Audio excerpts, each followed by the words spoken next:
Akala ko delayed ang baby ko. Hi, I'm Lizelle and this is Mark with Baby on 3, Day 1.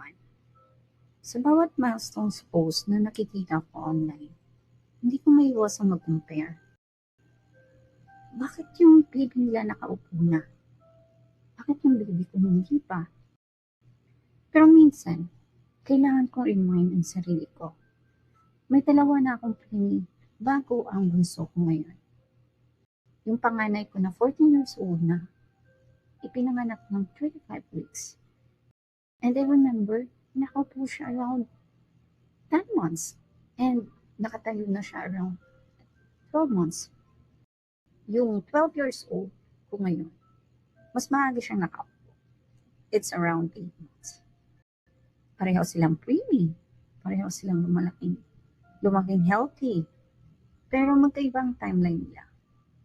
Then doon ko na-realize na kahit parehong preemie, hindi pa rin pare-pareho ang milestones ng mga bata.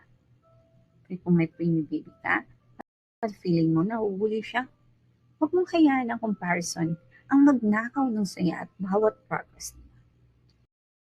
Hindi siya late. Iba lang talaga ang starting point niya. At minsan, ang pinakamalaking milestones hindi yung nakikita ng ibang tao, kundi yung mga laban na lampasan niya bago siya nakauwi ng bahay.